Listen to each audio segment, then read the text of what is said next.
មានសួរបាទសម្រាប់ឈ្មោះឡុងស្រេតជាបុគ្គលិករបស់ធនាគារអបអរសាទរកសិកម្មបាទសម្រាប់ពិព័រណ៍ផលិតផលខ្មែរ2025នេះខ្ញុំគិតថាវាមានសារៈសំខាន់ណាស់ពិសេសសម្រាប់សហគ្រាសក្រុមហ៊ុនក៏ដូចជាប្រជាពលរដ្ឋការតាំងបង្ហាញផលិតផលនេះគឺបានចូលរួមក្នុងការបង្ហាញនៅផលិតផលសេវារបស់គាត់ឲ្យទៅដល់អ្នកប្រើប្រាស់បានស្គាល់ตัวយ៉ាងដូចជា ARDB ថ្ងៃនេះចូលរួមក្នុងពេលនេះក៏ក្នុងគោលបំណងចង់បង្ហាញផលិតផលនិងសេវារបស់ខ្លួននេះទៅដល់ប្រជាពលរដ្ឋក្នុង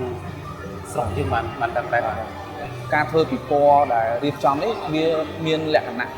ល្អប្រសើរទេហើយបើសម្រាប់បងមានសំណុំពរអីបន្ថែមទេចំពោះការតាំងពិព័រណ៍នេះតើយើងអាចសំណុំពរជាច្រើនដងឬក៏យ៉ាងម៉េចដែរបងសម្រាប់ផលខ្មែរយើងនៅក្នុងរយៈពេល3ថ្ងៃនេះបើតាមការសង្កេតរបស់ខ្ញុំបានដើរទៅមើលផលិតផលគ្រឿងឧបភោគបរិភោគអីឃើញថាប្រជាពលរដ្ឋយើងមានសន្ទុះការគ្រប់គ្រងបានឡើងច្រើនហើយសន្ទុះនេះធ្វើខ្ញុំដែលជាប្រជាពលរដ្ឋមួយមានការស្ញប់ស្ញែងមែនទែនព្រោះកន្លងទៅដែលយើងបានធ្លាប់ចូលរួមពិព័រណ៍ឬក៏បានចូលទស្សនាអីផ្សេងហ្នឹងគឺមិនសូវមានប្រជាពលរដ្ឋយើងចូលរួមច្រើនទេពិសេសការទិញអីហ្នឹងគឺនៅមានកម្រិតប៉ុន្តែនៅក្នុងឆ្នាំនេះគឺថាខ្ញុំវាតម្លៃថាពលរដ្ឋយើងហាក់ដូចជាមានជាតិនិយមច្រើនបង្ហាញការយល់ឃើញការគ្រប់គ្រងរបស់ខ្លួនទៅលើផលិតផលដែលបានផលិតក្នុងស្រុកហ្នឹងបាទ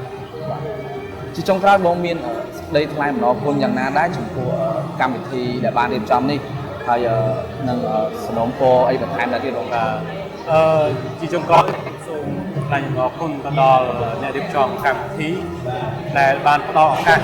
ដ៏មានតម្លៃនេះសម្រាប់សហគ្រាសក៏ដូចជាប្រជាពលរដ្ឋបានចូលរួមយល់ស្វែងយល់ពីគ្នាថាផលិតផលក្នុងស្រុកមានអ្វីខ្លះហើយពួកគាត់នឹងជ្រើសរើសផលិតផលអ្វីខ្លះឬក៏គាត់ទាមទារនៅផលិតផលអ្វីទៀតដែលឲ្យសហគ្រាសក្នុងស្រុកយើងបង្កើនការផលិតហើយទីចុងក្រោយក៏សំណពរទៅដល់អ្នករៀបចំកម្មវិធីគួរតែរៀបចំឲ្យមានព្រឹត្តិការណ៍បែបនេះក្នុងឆ្នាំ2 ទៅ 3 ដងទៅដើម្បីជំរុញការប្រើប្រាស់ផលិតផលក្នុងស្រុកហើយឲ្យពលរដ្ឋនឹងបានដឹងថាផលិតផលក្នុងស្រុករបស់យើងមានការផលិតសម្បូរបែបងាយស្រួលការសម្រេចចិត្តលើផលិតផលរបស់ខ្លួន